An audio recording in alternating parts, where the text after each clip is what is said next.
Hindi ko alam kung bakit sa Baguio pa ako napadpad nung una, kasi hindi naman ako yung taong bigla na lang magbabakasyon mag-isa.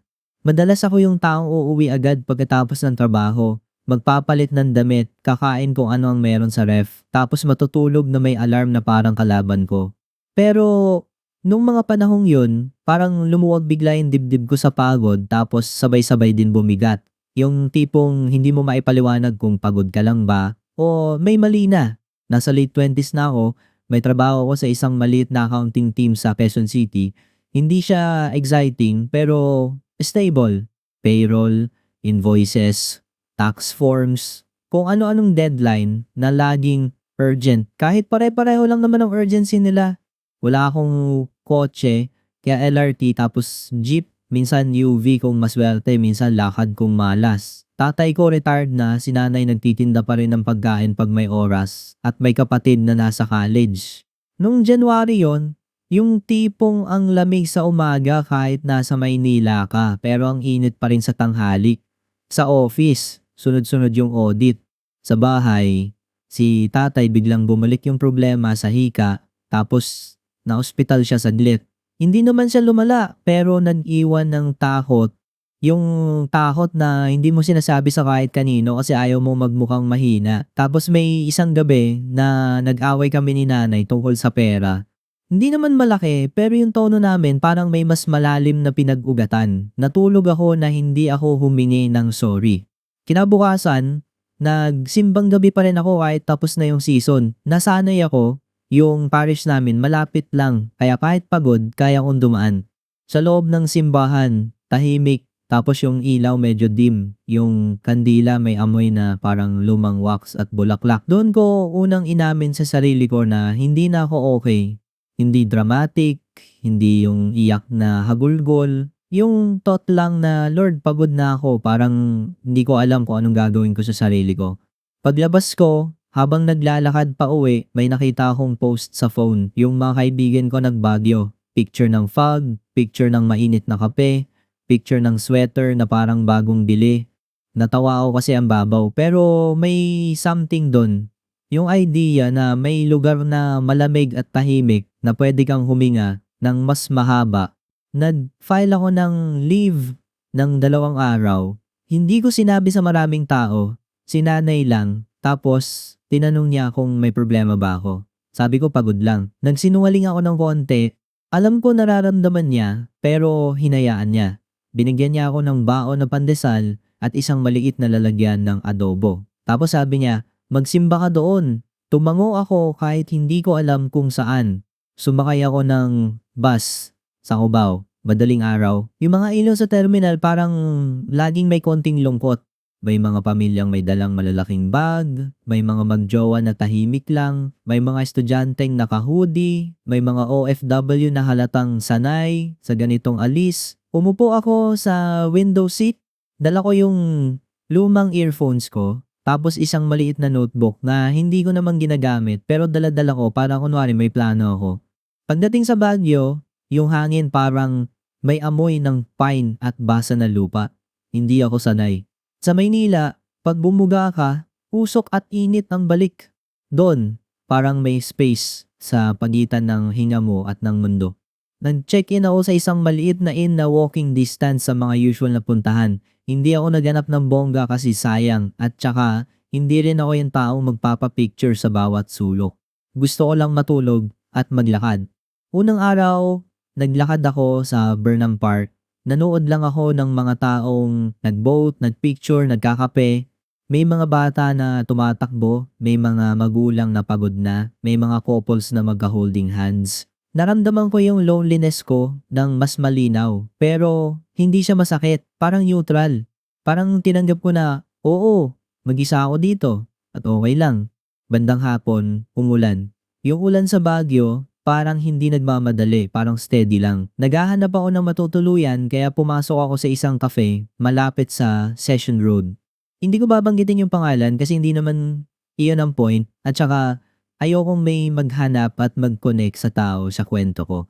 Basta maliit siya, may kahoy na mesa, may salamin sa harap na basa sa ulan at may amoy ng espresso at cinnamon. Umorder ako ng kape na hindi ko alam kung tama. Amerikano yata. Kasi gusto ko yung simple at walang arte pero nung dumating, medyo mapait. Ininom ko pa rin. Umupo ako sa bandang sulok. Yung tanaw ko yung street na may mga payong.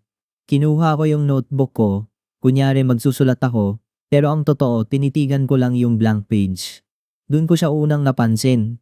Hindi dahil sobrang ganda na parang artista. Hindi ganun. Hindi rin dahil loud siya, tahimik siya. Nakasweater siya na kulay off-white tapos may maliit na backpack. Basa yung dulo ng buhok niya parang nahagip ng ulan. Umorder siya tapos umupo siya sa table na medyo malapit sa akin pero may pagitan pa rin. Kinuha niya yung libro niya, medyo makapal, tapos may sticky notes sa gilid. Hindi ko nakita yung title pero halatang ginagamit niya hindi pang display. May moment na nagkatinginan kami kasi pareho kaming tumingin sa labas nung may dumaan na motor na sumabog yung tubig sa gutter. Natawa siya ng konti, hindi yung malakas, yung short lang na parang napigil. Tapos, tumingin siya ulit sa libro niya. Hindi ko siya kinausap. Hindi ako ganon. Introvert ako at saka alam ko na kung ano ang awkward sa mga cafe. Ayokong maging dahilan ng discomfort ng ibang tao. So I stayed quiet, I sipped my coffee, I watched the rain. I told myself, that's it. One random person in a random cafe and that's all it will be. Kinabukasan, bumalik ako sa cafe. Hindi dahil sa kanya. At least, yun yung sinabi ko sa sarili ko. Bumalik ako kasi gusto ko yung tahimik doon at yung staff hindi kami namadali. Bumalik ako kasi may saksakan at kailangan ko mag-charge ng phone. Bumalik ako kasi may comfort sa routine kahit wala ka sa bahay. Umupo ako sa halos parehong lugar pero mas malapit sa bintana. Umorder ako ng mas safe hot chocolate kasi ayoko na ng mapait. Habang hinihintay ko, narinig ko yung bell sa door. Paglingon ko, siya ulit. This time, may dala siyang maliit na payong at isang paper bag na halatang galing sa bakery. Umupo siya sa parehong table niya kahapon. She opened her book again and I felt something small and annoying in my chest. Like a tiny alarm telling me to pay attention.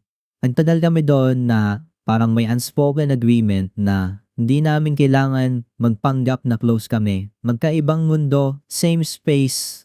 Sa paligid namin, may mga tourists na maingay, may group of friends na nagkukwentuhan, may dalawang taong nag-aaway sa phone na parang walang ibang tao, kami, tahimik. Pero may isang point na nahulog yung ballpen ko. Yung chip na ballpen na laging nawawala. Gumulong siya papunta sa area niya, hindi naman sobrang layo, pero malapit sa paa niya.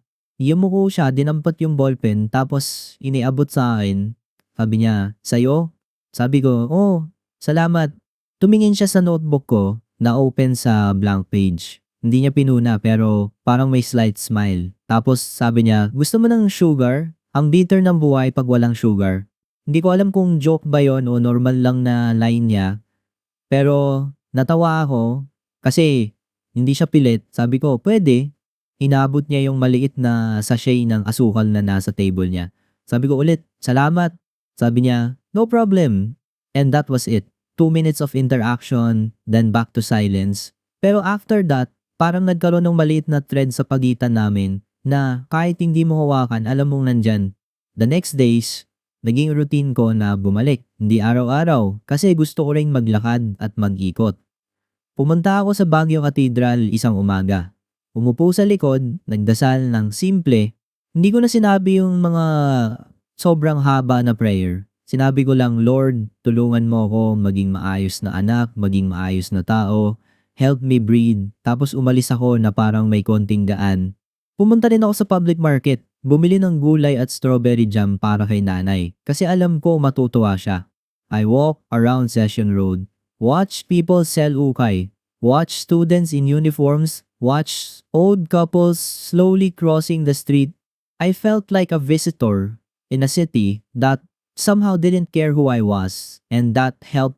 Pero kahit saan ako pumunta, by late afternoon, bumabalik pa rin ako sa cafe. Minsan naroon siya, minsan wala. Pag naroon siya, hindi pa rin namin sinasadya mag-usap. Pero we started acknowledging each other in small ways. A nod, a quick smile, a silent, "Oh, you're here." I learned her order without asking. Tea siya madalas, sometimes coffee pero hindi matamis. She always had a book or a notebook. Minsan nag-sketch siya, hindi magaling na pang-gallery. Pero may effort, may focus.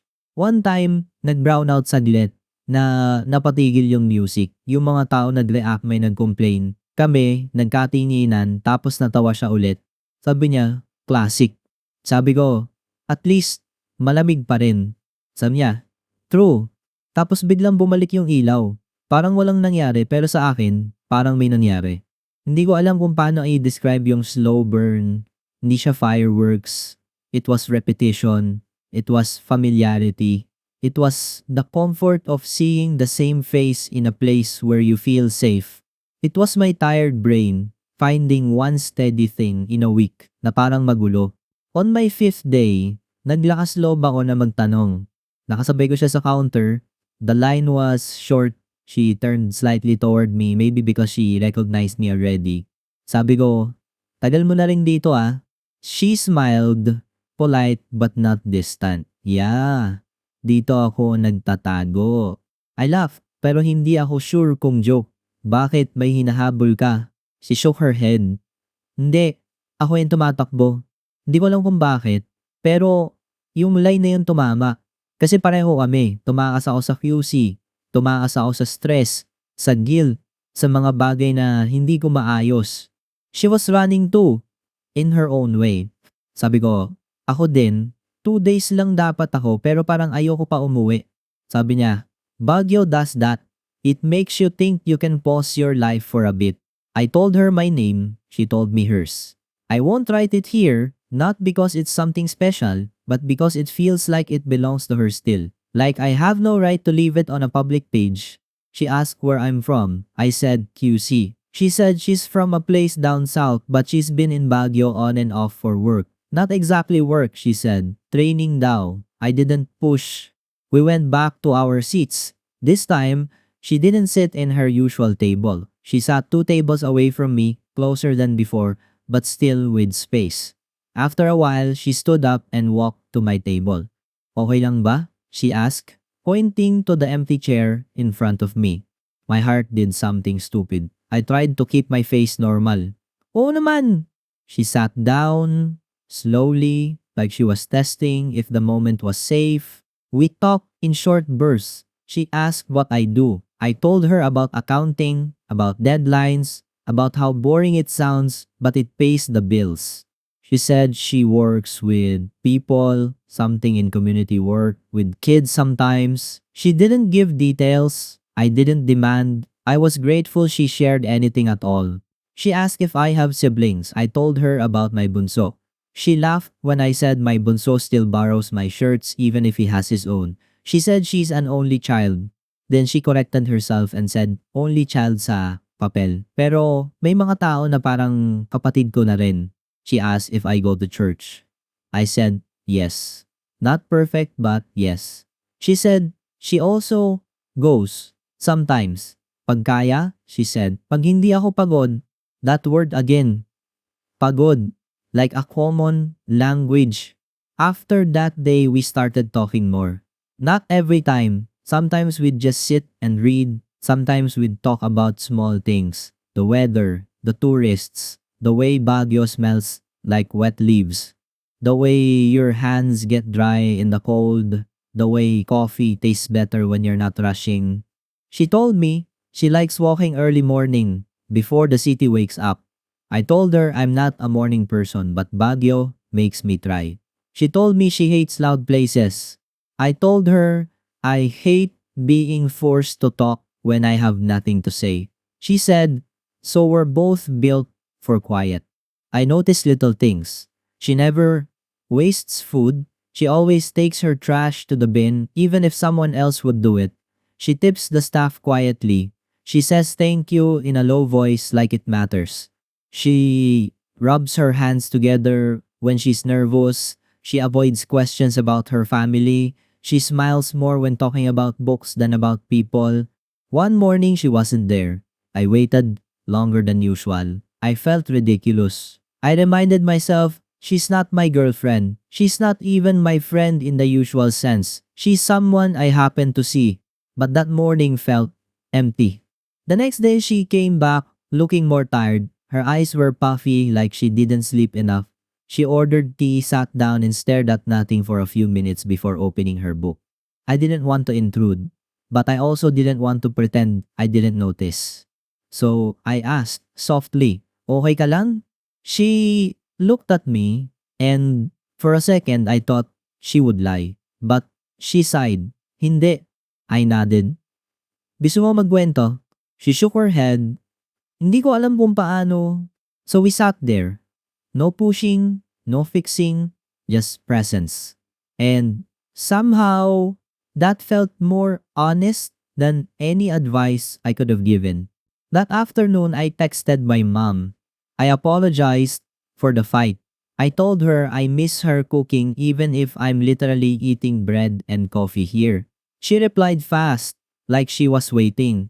She said, "Umuwi ka na rin soon, anak. Mag-ingat ka dyan." Then she added, "Kumusta ka ba talaga?"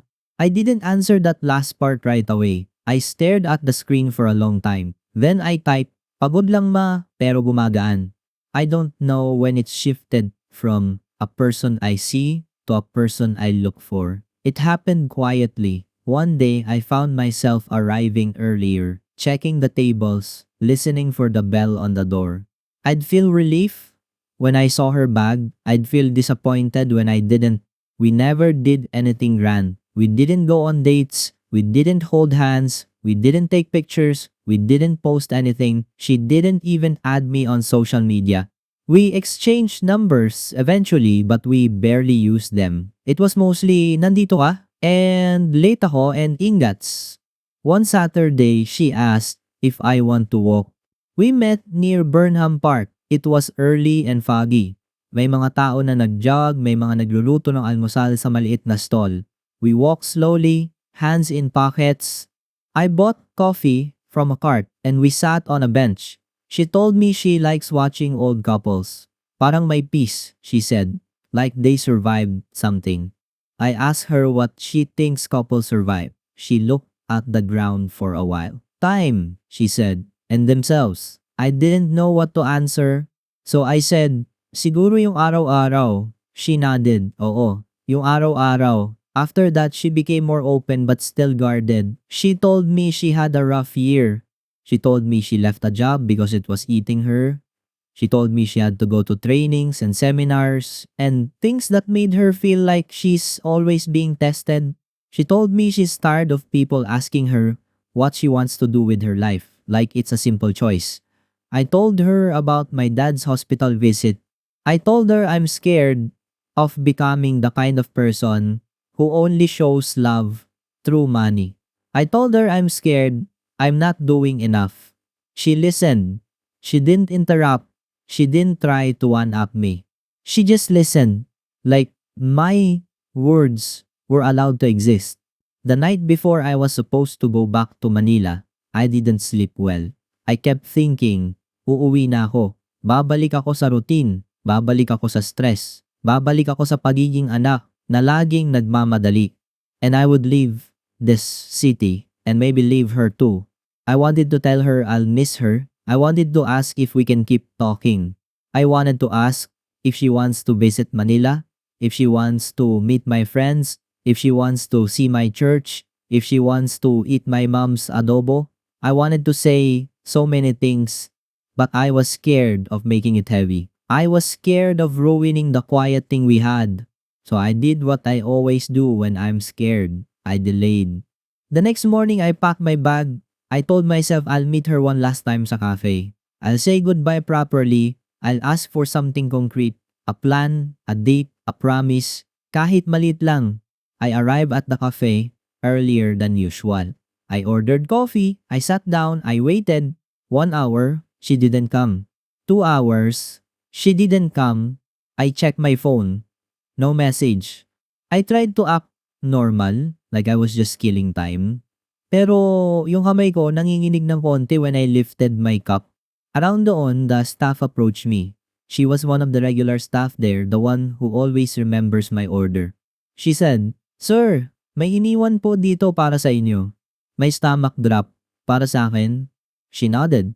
She handed me a small envelope, plain. No name on the front, just my first name written in neat handwriting. Kasama ng envelope, may bus ticket, yung paper ticket, not a receipt, the actual ticket. Destination, Cubao. Date, that day. Time, later that afternoon. I stared at it like it was a joke, like someone was messing with me. My hands felt cold.